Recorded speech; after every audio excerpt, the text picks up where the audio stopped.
Hello বন্ধুরা, চলে এসেছি নতুন একটা ভিডিও নিয়ে। আজকের ভিডিওতে এএনএম ও জিএনএম এর যে রাউন্ড 2 এর সিলেকশনের জন্য কত র্যাঙ্ক হতে পারে সেটা নিয়ে আলোচনা করব। আমরা কাস্ট ওয়াইজ এবং এএনএম, জিএনএম এবং র্যাঙ্ক যে সেকেন্ড রাউন্ডের কত র্যাঙ্ক হতে পারে সেটা নিয়ে আলোচনা করব। প্রথমে হচ্ছে আমরা এখন আলোচনা করব যে রাউন্ড 2 এর সিলেকশনের জন্য কত র্যাঙ্ক হতে চলেছে এএনএম ও জিএনএমদের। আমরা প্রথমে ফিমেল ক্যান্ডিডেটটা দেখব। তো ফার্স্ট আমরা কাস্ট এবং তোমরা দেখতে পাচ্ছ caste, ANM, GNM second round. তো ফার্স্ট হচ্ছে জেনারেল কাস্টের জন্য এএনএমদের জন্য 1100 থেকে 1300 পর্যন্ত হতে পারে।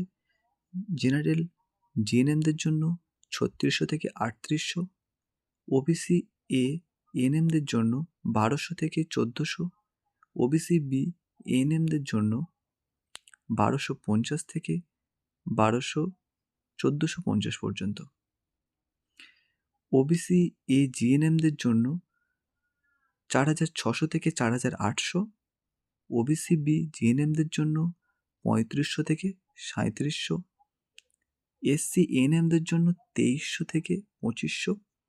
এসটি এএনএমদের জন্য 10,000 থেকে 12,000। এসসি জিএনএমদের জন্য 6,200 থেকে 6,400। এসটি জিএনএমদের জন্য 16,000 থেকে 18,000 পর্যন্ত। ইডাব্লিউএস এএনএমদের জন্য 4,400 থেকে 4,600। সিডি এএনএমদের জন্য 2,600 থেকে 2,800। তো এখানে সেকেন্ড রাউন্ডের ফিমেল এএনএম ও জিএনএমদের যে র্যাঙ্ক ওয়াইজ সিলেকশন এটা হতে পারে। এরপরে আমরা ফিমেলের জায়গায় মেলদের আমরা র্যাঙ্কটা দেখব কতটা আসতে পারে কাস্ট ওয়াইজ।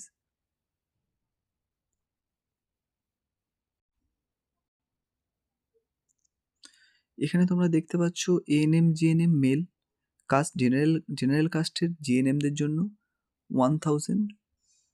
ওবিসি এ জিএনএমদের জন্য 1000 থেকে 1100 পর্যন্ত। ওবিসি বি জিএনএমদের জন্য 1100। এসসি জিএনএমদের জন্য 1500। এসটি জিএনএমদের জন্য 8000 থেকে 8500। ইডাব্লিউএস জিএনএমদের জন্য 4000 থেকে 5000 পর্যন্ত। আজকের ভিডিওটি এই পর্যন্ত। দেখা হচ্ছে পরের ভিডিওতে। Thank you.